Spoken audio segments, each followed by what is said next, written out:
Hello दोस्तों, कैसे हैं आप सब। आई होप आप सब अच्छे होंगे। तो हम आपके सामने लेकर आ चुके हैं अपना अगला वीडियो, सिंधु घाटी सभ्यता। तो पिछले वीडियो को हमने देखा था, पिछले वीडियो में या पिछले क्लास में हमने पढ़ा था सिंधु घाटी सभ्यता के बारे में।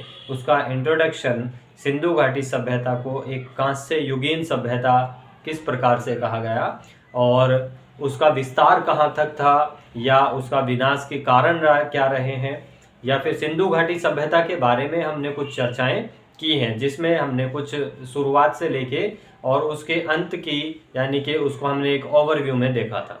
लेकिन आज हम अब जो अपना वीडियो शुरू करने जा रहे हैं, आज के वीडियो में हम आपके लिए लेकर आए हैं स्पेशली सिंधु घाटी सभ्यता का नगरीकरण या विकास किस प्रकार से हुआ, तो उसके बारे में हम चर्चा करेंगे। लेकिन उससे पहले चैनल को लाइक, सब्सक्राइब और शेयर जरूर करिए, और हमारे अगले अपडेट या अगले वीडियोस को देखने के लिए बेल आइकन को जरूर प्रेस करिए ताकि आपको नोटिफिकेशन जारी होता रहे। तो शुरू करते हैं हमारा आज का टॉपिक, सिंधु घाटी सभ्यता। तो सिंधु घाटी सभ्यता जो है वो एक प्रकार की नगरीय सभ्यता कहलाई है, और ये विश्व में या फिर भारत में पहली नगरीय सभ्यता के रूप में उभर के सामने आई थी। जैसा कि पिछले वीडियो में आपको बताया भी था कि किस प्रकार से इसकी खोज हुई थी और एक नगरीय सभ्यता के अवशेष यहाँ से मिलते हैं। पिछले वीडियो को देखने के लिए डिस्क्रिप्शन में आपको लिंक शेयर किया हुआ है। पूरे हमारे जो हिस्ट्री से रिलेटेड जितने भी वीडियोस हैं, उन हिस्ट्री के वीडियोस का पूरा आपको डिस्क्रिप्शन में लिंक मिल जाएगा, प्लेलिस्ट आपको पूरी मिल जाएगी, तो आप उसमें जाकर देख सकते हैं हमारे हिस्ट्री के पिछले वीडियोस को। तो आगे बढ़ते हैं।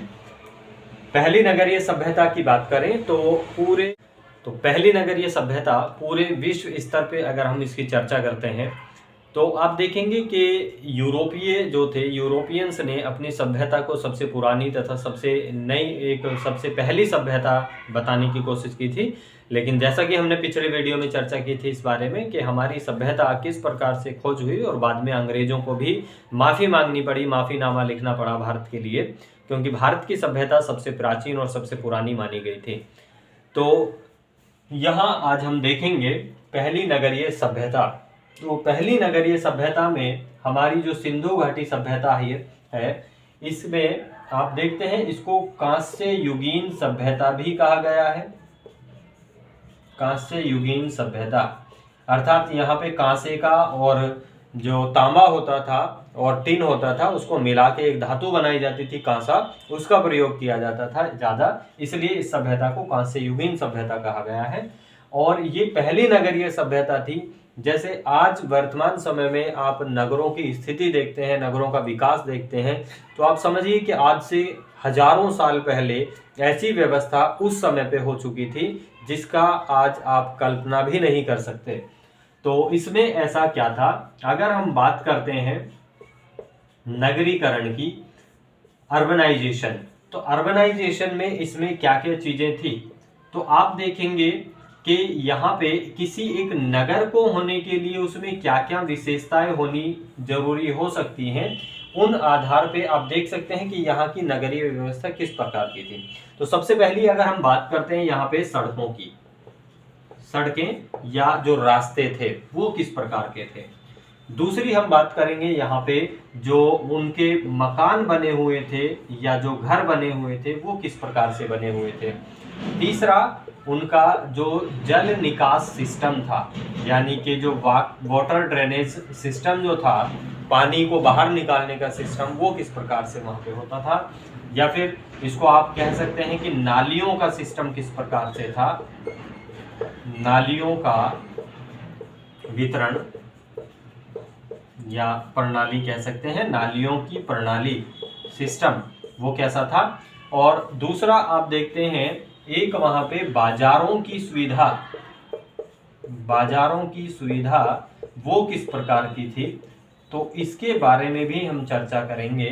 तो जनरली किसी एक क्षेत्र को या किसी एक एरिया को शहर होने के लिए या नगरीकरण होने के लिए उसमें किन किन चीज़ों के बेसिस पे या किन आधार पे आप देख सकते हैं, तो वहाँ पे ये सारी व्यवस्थाएं आप देखेंगे। सड़कें कैसी हैं, मकान किस प्रकार के बने हुए थे, जल निकास प्रक्रिया कैसी थी, मतलब नाली वगैरह जो बनी हुई थी वो कैसे होते थे, और उनकी बाजारों की सुविधा कैसी थी, बाजार मार्केट्स वगैरह किस प्रकार से वहाँ पे अवेलेबल होते थे। तो इस आधार पे हम देखते हैं कि ये सभ्यता एक नगरीय सभ्यता थी या नहीं।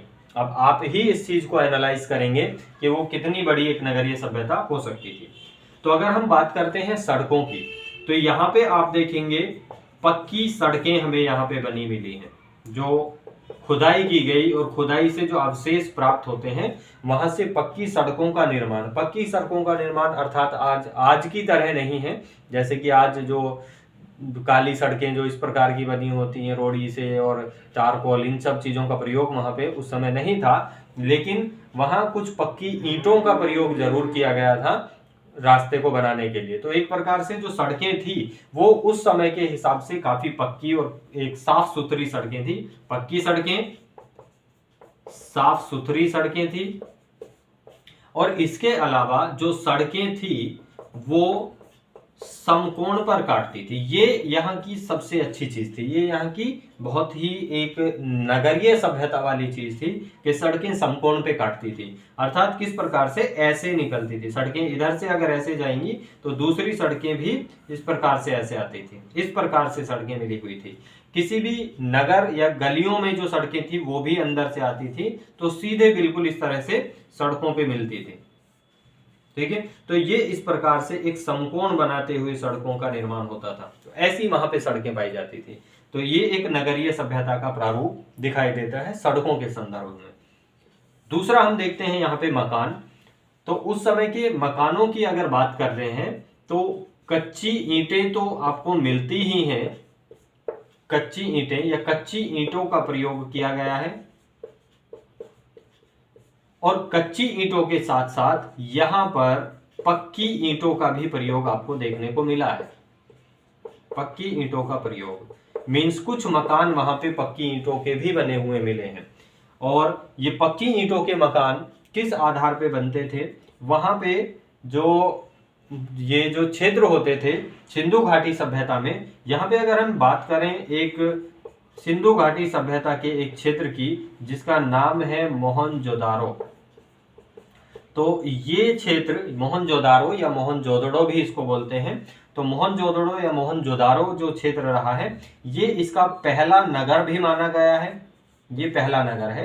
तो इस पहले नगर से यहाँ से जो मकान या जो एक क्षेत्र को डिवाइड किया गया था, इसको दो भागों में डिवाइड किया जाता था।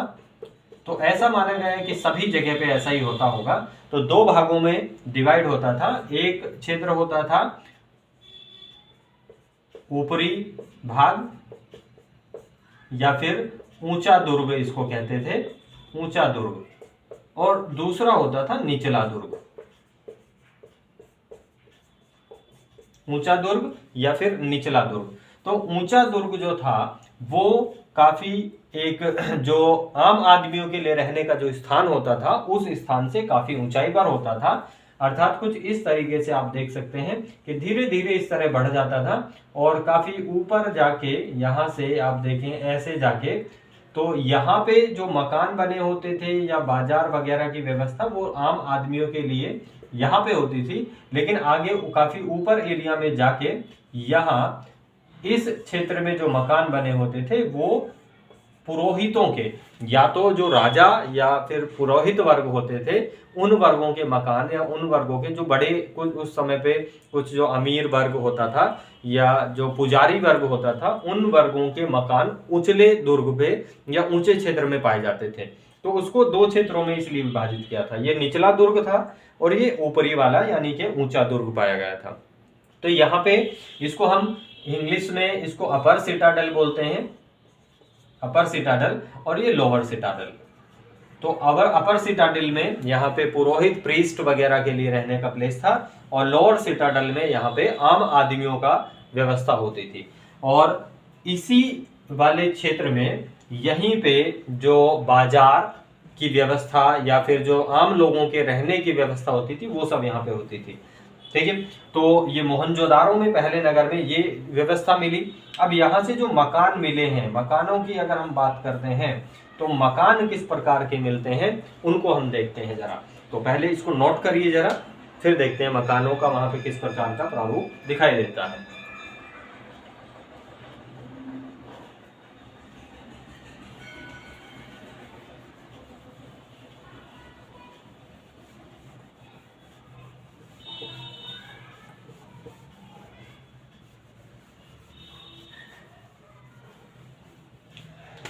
देखिए, तो यहाँ मकानों का अगर प्रारूप आप देखते हैं तो मकान हमने अभी देखा कि एक तो कच्ची ईंटों के मकान भी थे, पक्की ईंटों के मकान भी थे। इसके अलावा बात करें तो 2 मंजिला मकान भी यहां से मिलते हैं। 2 मंजिला मकान जो कि ऊपरी दुर्ग में मिलते थे, ऊपरी दुर्ग में। तो ऊपरी दुर्ग में 2 मंजिला मकान भी मिले हैं और ये पक्की ईंटों के बने हुए होते थे, पक्की ईंटों से बने हुए हैं। और इन मकानों में व्यवस्था किस प्रकार से होती थी? इन मकानों का जो दरवाजा था, दरवाजा जो इनका गेट होता था वो पीछे की तरफ खुलता था, पीछे की तरफ खुलता था। मीन्स इनका गेट जो था वो पीछे की तरफ खुलता था।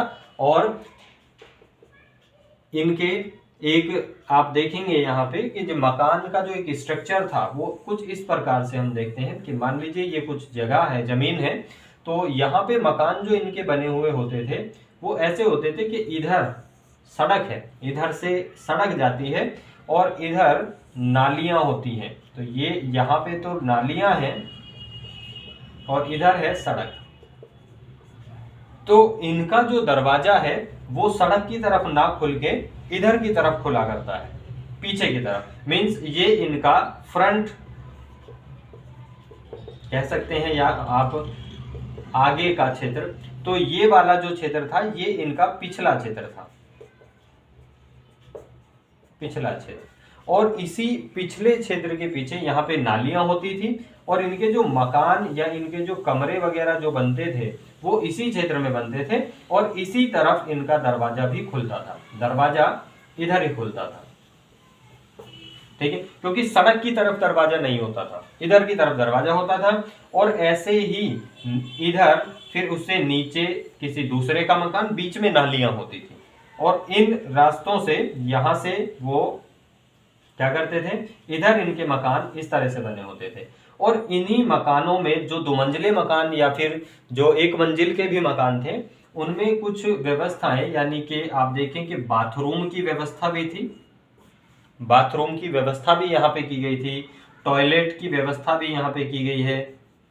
तो जो बाथरूम वगैरह होता था उसमें जो नहाने का जो इनका क्षेत्र होता था, नहाने का जो एरिया होता था, वहां पे पक्की ईंटों का फर्श भी बिछा हुआ मिलता है, पक्की ईंटों का फर्श। तो यहाँ पे पक्की ईंटों का फर्श मिलता है ताकि नहाने से जो पानी हो उसके द्वारा वहां पे कीचड़ वगैरह ना हो, तो वो सब होता था।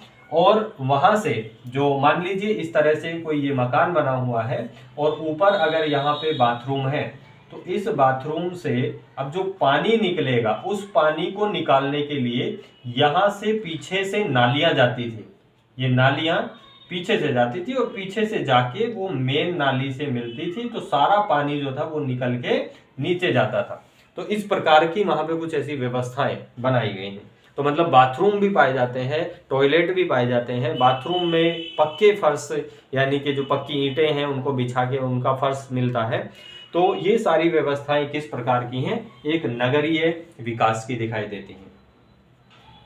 तो आई होप आपको समझ में आ रहा होगा अच्छे से। अगर कोई डाउट, कोई चीज आपको क्लियर नहीं होती है तो आप हमें कमेंट बॉक्स में लिख के हमसे पूछ सकते हैं, ठीक है, जिसका जवाब हम अगले वीडियो में आपको जरूर देंगे। तो ये हो गया इतनी सारी चीजें, ये कुछ मकानों का स्ट्रक्चर हमने देखा है। अब इसमें कौन कौन से कुछ एग्जाम्पल्स ऐसे यहाँ से हमें दिखाई देते हैं, तो आप इसमें देखेंगे जैसे कि मोहनजोदड़ो से ही एक विशाल स्नानागार मिला है, स्नानागार जो कि अपर सिटाडल में अर्थात ऊंचे दुर्ग में मिला है। और इसका संबंध माना जाता है कि ये कुछ पूजा स्थल के या किसी ओकेशन पे यूज किया जाता था, जिसके बारे में हम बाद में विस्तार से चर्चा करेंगे जब इस सभ्यता की हम साइट्स को पढ़ेंगे या मोहनजोदाड़ो को स्पेशली अलग से पढ़ेंगे, तो सबके लिए हम स्पेसिफिक अलग से वीडियो डालेंगे।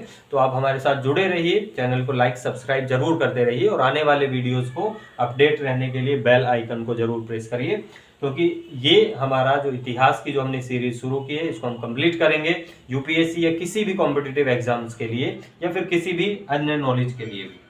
तो विशाल स्नानागार ऊंचे दुर्ग में पाए जाते थे। अब यहाँ से जो विशाल स्नानागार है उसके बारे में हम डिटेल में वहीं पे चर्चा करेंगे। दूसरा एक यहाँ से विशाल अन्नागार भी प्राप्त होता है। अन्नागार मतलब जहाँ पे अनाज वगैरह को स्टोर किया जाता था। और एक कहा जाता है यहाँ से एक कारागृह या एक जेल भी आप कह सकते हैं। अब उसको जेल भी कहा गया है या फिर एक जो व्यापारी लोग होते थे या फिर जो वहां पे आने वाले जो मजदूर होते थे उनके लिए एक आश्रय स्थल का भी नाम उसे दिया गया है। अब उसमें 16 कमरे हैं। अब ये चीज बाद में क्लियर हुई, अभी कुछ ऐसा उसके बारे में नहीं कहा जा सकता कि वो कारागृह था, जेल था या फिर किसी प्रकार का वो आश्रय था, क्योंकि वो निचले सिटाडल में या निचले दुर्ग में मिला है और वहां पे लगभग उसमें 16 कमरे एक साथ बने हुए हैं। तो उनका यूज वो जेल की तरह से करते थे या फिर जो आश्रय या फिर जो व्यापारी होते थे उनके रुकने के लिए करते थे। तो इतना आपको क्लियर हुआ नगरीय सभ्यता। अब हम बात करते हैं यहाँ से जल निकासी की या फिर जो उनकी नालियों का जो सिस्टम था वो किस प्रकार से था। वैसे तो हम चर्चा कर चुके हैं, अभी हमने देखा था कि पानी वगैरह जो जल निकालने का सिस्टम था, एक तो ये तो मकानों से जल को निकालने का सिस्टम हुआ, लेकिन यहाँ से अगर जल निकालने की बात करें तो मकानों से जो पीछे की तरफ जो नालियां होती थी, ये इस तरह से जो नाली है, अब मान लीजिए नाली है, यहाँ से इनका जो पानी है सीवेज सिस्टम से वो पानी इस नाली में गिरता था और सारी नालियां भी समकोण पर काटती थी। ये भी इनकी एक विशेषता है, नालियां समकोण पर मिलती थी। सारी नालियां एक समकोण पे, मीन्स कोई भी नाली में ऐसा कोई डिस्टरबेंस या इधर उधर से नहीं जुड़ती थी, सब समकोण पे मिला करती थी। जैसे नालियां हैं तो इधर से आने वाली नाली को इसमें जोड़ दिया जाता है, इधर से कोई नाली है तो उसको इसमें जोड़ दिया जाता है। तो इनका सबका पानी जो था वो इसमें आता था, इस प्रकार से ऐसे यहाँ पे सारी नालियां जुड़ी हैं। और फिर शहर के बाहर, अब मान लीजिए यहाँ पे कोई मकान बने हुए हैं, ये सब मकान है, तो इधर सब मकान बने हुए हैं, तो यहाँ से अब इस नाली को, जो ये नाली होती थी, इसको बाहर निकाला जाता था शहर के बाहर। और शहर के बाहर एक बड़ा नाला भी होता था और ये नालियां उस बड़े नाले में जाकर गिरती थी।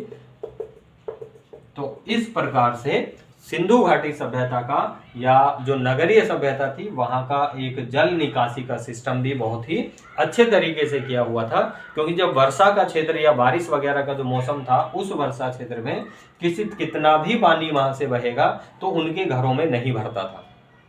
तो इस प्रकार से इन्होंने जल निकासी प्रक्रिया की थी। और इनके जो मकान बने हुए थे उन मकानों में पीछे की तरफ यह इनका मकान यहाँ पे बना होता था और बाकी मीन्स ये आगे की तरफ, फ्रंट पे आगे की तरफ इन्होंने बनाया हुआ होता था और पीछे की तरफ खाली होता था। और एक कुआं, यहाँ पे एक कुआं स्पेशली होता था जहां से इनके पानी की व्यवस्था होती थी। तो मैं एक तरह से कह सकते हैं कि कुआं जो था वो इनके आंगन में ही होता था। इनका जो आंगन होता था वहीं पे पीछे की तरफ कुआं होता था और उसी से पानी का उपयोग करते थे, पानी को वहीं से यूज किया करते थे। ठीक है, तो चलिए ये मकान देख लिया हमने, सड़कें, मकान और जल निकास की प्रणाली भी हमने देखी। अब हम देखते हैं बाजारों की सुविधा वहां पे किस प्रकार की थी। तो आप देखेंगे कि जो बाजार था, सबसे बड़ा जो बाजार था वो भी मोहनजोदाड़ो को ही माना जाता है, या मोहनजोदड़ो जो है उसको माना गया है। तो वहां पे सबसे बड़ा बाजार लगता था सिंधु घाटी सभ्यता का। आसपास के जितने भी कुछ छोटे छोटे साइट्स थे, धोलावीरा, लोथल और ये जो रंगपुर वगैरह जितने भी वहाँ पे साइट्स थे उस समय पे, तो उन लगभग आसपास के ज़्यादातर जो स्थल थे सिंधु घाटी सभ्यता के, सभी से जो उत्पादन होता था वो मोहनजोदड़ो में ही आके बेचा जाता था। जैसे कि इससे संबंधित जो मूवी है उस मूवी में भी वो चीज़ आपको दिखाई गई है कि वहाँ पे किस प्रकार से बाजार लगता था। उस बाजार में आसपास के क्षेत्रों से जो लोग आते थे अपना व्यापार करते थे, तो वो सब व्यवस्था वहाँ पे दिखाई गई है। तो मोहनजोदड़ो में यहाँ पे बाजार की व्यवस्था होती थी। अब उस बाजार को चलाने के लिए वहाँ पे मुद्रा के रूप में अगर हम बात करें तो मुद्रा के रूप में कोई करेंसी तो वहाँ पे होती नहीं थी, वहाँ पे मोहर चलती थी, मोहर या स्टैम्प। स्टैम्प हुआ करता था, तो स्टैम्प चलता था। बल्कि बाजार में वहाँ पे चीज के बदले चीज लेके वहाँ पे काम किया जाता था, जिसको हम बार्टर सिस्टम बोलते हैं, बार्टर सिस्टम। तो एक बार्टर सिस्टम चलता था, मतलब वस्तु देके वस्तु ले ली जाती थी, ठीक है। और कुछ ऐसी वहाँ पे अगर हम बात करते हैं मोहर की, तो वहाँ पे कुछ मोहर चलती थी जिनके आधार पे सामान लिया जाता था। एक लाजव्रत एक पत्थर होते थे जो काफ़ी कीमती प्रीसियस उस समय पे माने जाते थे, तो जिनके बदले में काफ़ी सामान वो लोग खरीद सकते थे, तो वो पत्थर हुआ करते थे। और उन पत्थरों के बदले में वहाँ पे व्यापार चलता था, तो वो पत्थरों का यूज़ करते थे, मोहर का यूज़ करते थे, या फिर बार्टर सिस्टम, वस्तु के बदले वस्तु खरीदा करते थे। तो ये जो था ये वहाँ की सभ्यता का एक विशेष प्रकार रहा है। तो इससे आप समझ चुके हैं कि सिंधु घाटी सभ्यता में एक नगरीय सभ्यता के वो सारे गुण थे जो एक सभ्यता में होने चाहिए। तो चलिए आज का वीडियो हमारा इतना ही काफ़ी है, और अगले वीडियो में हम आपके लिए लेके आएंगे स्पेशली एक विशेष साइट के बारे में सिंधु घाटी सभ्यता की, जिसका नाम है मोहनजोदड़ो। इसके बारे में जो अभी तक आपको नहीं पता या किसी ने नहीं बताया, वो हम सब आपको बताएंगे। तो इसको जानने के लिए बने रहिए हमारे साथ, और अपडेट जानने के लिए चैनल को लाइक सब्सक्राइब जरूर कर लीजिएगा और शेयर कीजिए ज़्यादा से ज़्यादा। चलिए, धन्यवाद।